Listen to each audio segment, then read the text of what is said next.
Capital TV देख रहे हैं आप और मैं हूं आपके साथ दिव्या सिंह। ब्रेकिंग नाउ में बड़ी खबर दिल्ली से सामने आ रही है, जहां आम आदमी पार्टी भारी मुसीबत में नजर आ रही है। जी हां, ताबड़तोड़ एक के बाद एक आप नेताओं की गिरफ्तारी हो रही है, जिसके बाद से पार्टी के अंदर हड़कंप मचा हुआ है। अभी थोड़ी देर पहले अरविंद केजरीवाल ने प्रेस कॉन्फ्रेंस की है और केंद्र सरकार पर अमित शाह का नाम लेकर जमकर अपनी भड़ास निकाली है और दिल्ली की कानून व्यवस्था को खतरे में बता दिया है। इस पर अधिक अपडेट के लिए और ज्यादा जानकारी के लिए हमारे साथ न्यूज़ रूम से जुड़े हुए हैं कैपिटल टीवी के editor in chief doctor Manish Kumar. Doctor साहब, आप नेताओं की गिरफ्तारी हो रही है, कल इन पर भी बोल रहे हैं ये लोग कि हमला हुआ है, हमला होने का दावा करे, क्या है सच्चाई क्या है? देखिए, ये केजरीवाल ये पुराना गिमिक मास्टर है।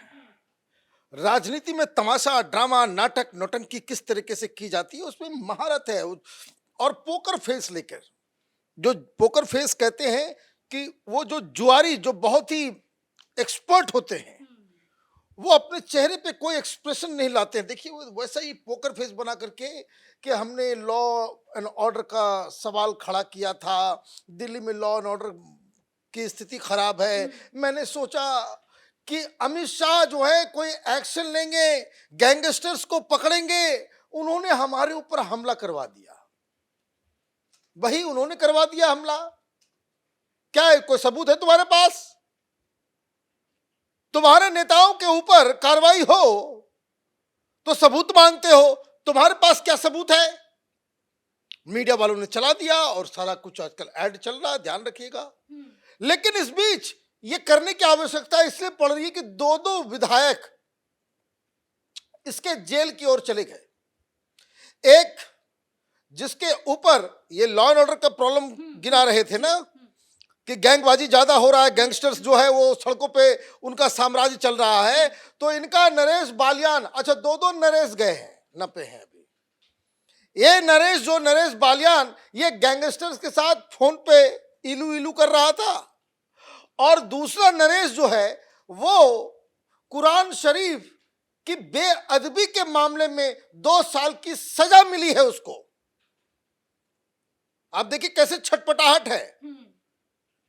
तमाम गैंगस्टर्स, गुंडे, बदमाश, इस तरह के लोगों को पार्टी में तुमने भर लिया, कोर्ट से सजा मिल रही है, स्वयं तिहाड़ी हो चुके हो, तिहाड़ का एक्सपीरियंस लेकर के आए हो। तुम्हारा वो जो एजुकेशन क्रांति करने वाला नेता था, वो आजकल आपने उसको गायब कर दिया है, पता नहीं क्यों, कहीं नजर ही नहीं आता है। मनीष सिसोदिया को आपने गायब कर दिया, वो भी खूब अच्छे खासे तरीके से वो तिहाड़ का आनंद लेकर के आया।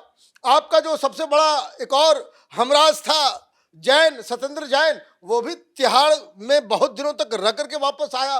तो तमाम लोग तो तिहाड़ी बन चुके हो और लॉ एंड ऑर्डर और गैंगस्टर्स की बात कर रहे हो, तो ये इस पे आएंगे। क्योंकि जब भी दिल्ली में चुनाव होते हैं, पंजाब में चुनाव होता है, गुजरात में, तो कोई आकर के इसको चांटा मार जाता है, कोई पानी फेंक देता है, कोई स्याही लगा देता है, कोई धक्का दे देता है, और हर बार यही मालूम चलता है कि इसके ही लोग थे। भाई, ऑटो वाले से तुमने खुद ही अपने ऊपर अटैक करवाया था, और आप इस तरह की प्लानिंग करते हो ताकि मुद्दा जो है वो भटक जाए। मुद्दा जो है वो भटक जाए। अभी क्या मुद्दा है? 2 बड़े मुद्दे हैं जो पॉलिटिकली बड़े सेंसिटिव हैं। एक, आपने गैंगस्टर का मामला उठाया और आपकी ही पार्टी का, आपका ही चहेता नरेश बालियान गैंगस्टर के साथ फोन पे बातचीत करते हुए पकड़ा गया। कल ही हमने कहा था कि भारतीय जनता पार्टी से प्रेस कॉन्फ्रेंस करके रुक जाएगी, तो इसका मतलब है कि they are not very serious, क्योंकि इसके ऊपर अब एक्शन होना चाहिए। एक्शन हो गया, गिरफ्तारी हो गई।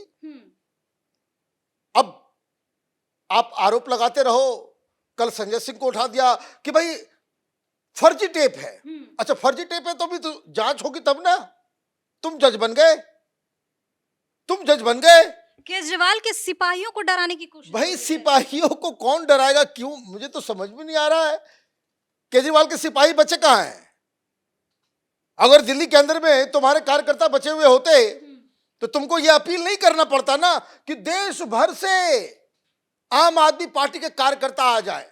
तो ये मसला गैंगस्टर का, ये जो गैंगस्टर का मसला उठा, इसमें ये इसके ऊपर पॉलिटिकल स्कोरिंग करना चाह रहे थे। ठीक शीला दीक्षित को जैसे बदनाम किया था कि भाई अगर तुमने कांग्रेस को वोट दिया तो तुम्हारी बेटियों की इज्जत लूटी जाएगी दिल्ली के अंदर। ये पोस्टर लगा रखा था इसने। जनता की याददाश्त कमजोर है, लेकिन मीडिया की याददाश्त जो है वो तरोताजा रहनी चाहिए। याद दिलाना चाहिए जनता को कि इसने किस तरह का फ्रॉड करके शीला दीक्षित को हराया था। तो ये जो है, तो ये इस बार भी एक गैंगस्टर का मसला उठा रहा था, लेकिन इसमें इसको उल्टा पड़ गया क्योंकि ऑडियो टेप आ गया। अब गिरफ्तार हुआ है, कोर्ट में पेश किया जाएगा। अब जो प्रक्रिया है कि अब इस ऑडियो को इसके आवाज से मिलाया जाएगा, इसका ऑडियो होगा तो फिर फंसेगा, तो ये तो एक मसला है। लेकिन एक बुरी खबर आ गई, वो आई है पंजाब से। पंजाब में मलेरकोटला नाम का एक जगह है, वहां 2016 में, 8 साल पहले की कहानी है ये, जहां कुरान शरीफ की बेअदबी का मामला सामने आया था।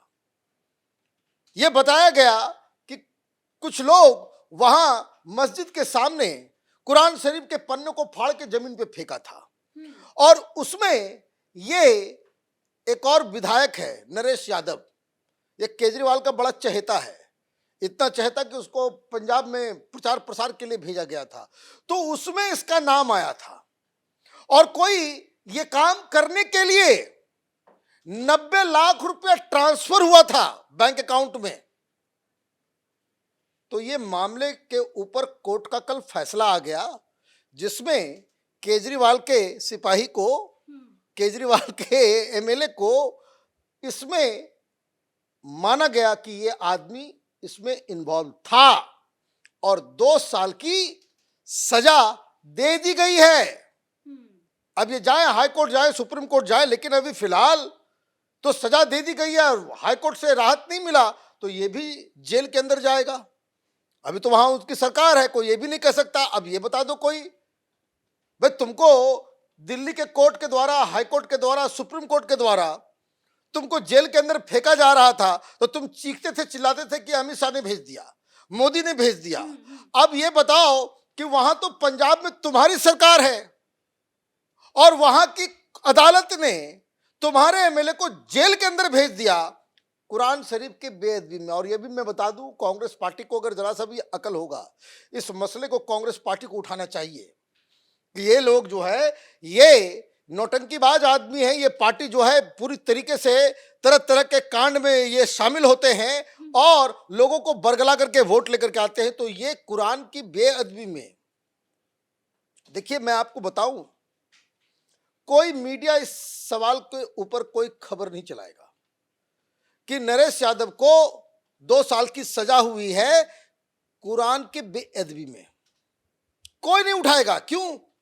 क्योंकि ये एक ऐसा मसला होगा, फिर लोग ये एक्सपेक्ट करेंगे, खास करके मुस्लिम वोटर्स ये एक्सपेक्ट करेंगे कि कुरान की बेअदबी करने वाले नरेश यादव के खिलाफ पार्टी कोई स्टैंड ले।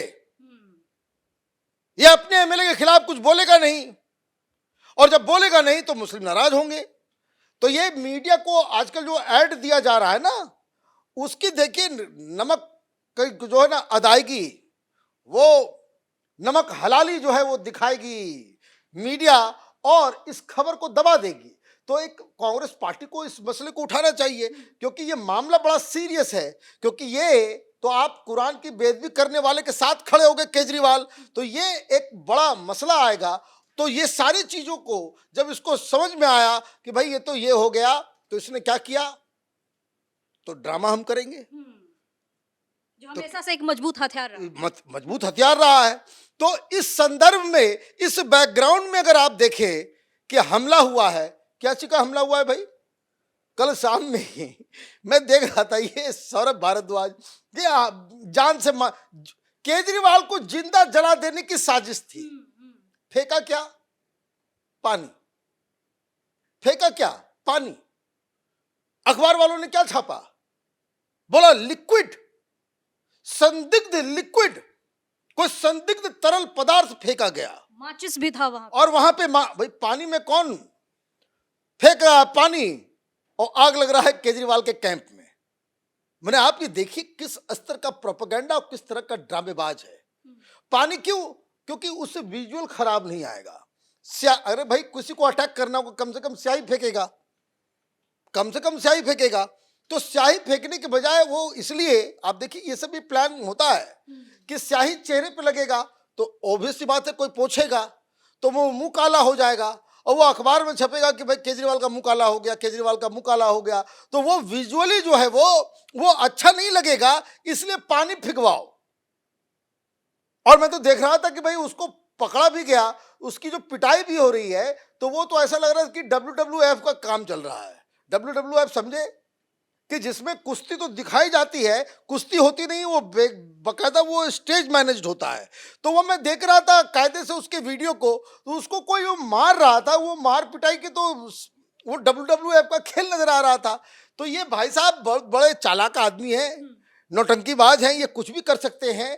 हकीकत क्या है, 2 केसेस, 2 MLA इसके जेल के मुहाने पे हैं, एक गिरफ्तार हो गया है, दूसरे को 2 साल की सजा मिल गई है, इन सब चीजों से ध्यान भटकाने के लिए। लेकिन सर जिस तरीके से ताबड़तोड़ गिरफ्तारी हो रही है, इसका क्या असर हो सकता है? कितना बड़ा झटका ये माना जाए? कोई झटका, ये आदमी ऐसा शातिर है, मैं बार बार कहता हूं, ये इतना बड़ा शातिर आदमी, मैंने भूकंप आ जाए, सुनामी आ जाए, चीजों को मैनेज करना चाहिए। मीडिया को अपने पॉकेट में रखता है।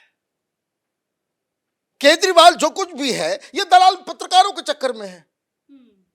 भाई स्कूल बन गए हैं इंटरनेशनल क्लास के, भाई हम लोगों को मालूम नहीं है कि भाई दिल्ली में कोई स्कूल, 3-4 स्कूल को उसने ठीक किया, उसी का फोटो दिखा दिखा करके वो मीडिया वालों को पैसे दे देता है, वो दिखाते भाई स्कूल का क्लब हो गया। कोई बताता है कि भाई दिल्ली के स्कूल में साइंस की पढ़ाई नहीं होती? साइंस की पढ़ाई नहीं होती, इतना बड़ा ये नटवरलाल है, वर्ल्ड क्लास एजुकेशन सिस्टम है, और दिल्ली के स्कूल में साइंस की पढ़ाई नहीं। साइंस पढ़ना है तो प्राइवेट स्कूल में जाओ, ये कहानी है। कोई बताया अब तक? कहीं आपने देखा कि किसी टीवी चैनल के कहीं भी ये खबर ये कोई बताएगा? कोई नहीं बताएगा। आप गूगल कीजिए, आपको मिल जाएगा। हिंदुस्तान में सबसे ज्यादा ड्रॉप आउट रेट्स, मतलब स्कूल छोड़ने की, कि पढ़ाई आपने एडमिशन लिया, स्कूल छोड़ रहे, फेल हो गए, बाहर हो गए, वो दिल्ली की है। कोई बताएगा? नहीं बताएगा। तो ये सारी चीजें हैं, तो ये तो मैनेज, आपने कहा कि भाई इंपैक्ट ये सारे कुछ मैनेज कर लेगा, और ये मैनेज इसलिए कर लेता है कि ये पत्रकारों के पॉकेट को गर्म रखता है, और पत्रकार, टेलीविजन चैनल हो, अखबार हो, इसकी दलाली में मुझे उसको कह सकते हैं कि नमक हलाली का जो है वो कर्ज, पैसे का कर्ज जो है वो अदा करने में, इसलिए इसके ऊपर कोई असर नहीं पड़ने वाला है। बहुत बहुत धन्यवाद से तमाम जानकारी के लिए। तो दिल्ली में अभी आप कह सकते हैं कि भगदड़ मची हुई है। जिस तरीके से आम आदमी पार्टी के नेताओं की ताबड़तोड़ गिरफ्तारी हो रही है, उसके बाद केजरीवाल की बौखलाहट लगातार सामने आ रही है। अभी थोड़ी देर पहले अरविंद केजरीवाल ने प्रेस कॉन्फ्रेंस की है और केंद्र सरकार पर अपनी भड़ास जमकर निकाली है। हालांकि इससे कोई फायदा नहीं होने वाला है, क्योंकि केजरीवाल की क्या रणनीति रहती है, क्या प्लानिंग रहती है, हर कोई जानता है। लेकिन कहा जा रहा है कि कुछ भी हो जाए, केजरीवाल सब कुछ मैनेज कर लेते हैं। इतने बड़े राजनीति के ये माहिर खिलाड़ी है। इस बड़ी खबर में फिलहाल के लिए इतना ही। देखते रहिए capital TV. Camera person Ravi के साथ मैं दिव्या। नमस्कार।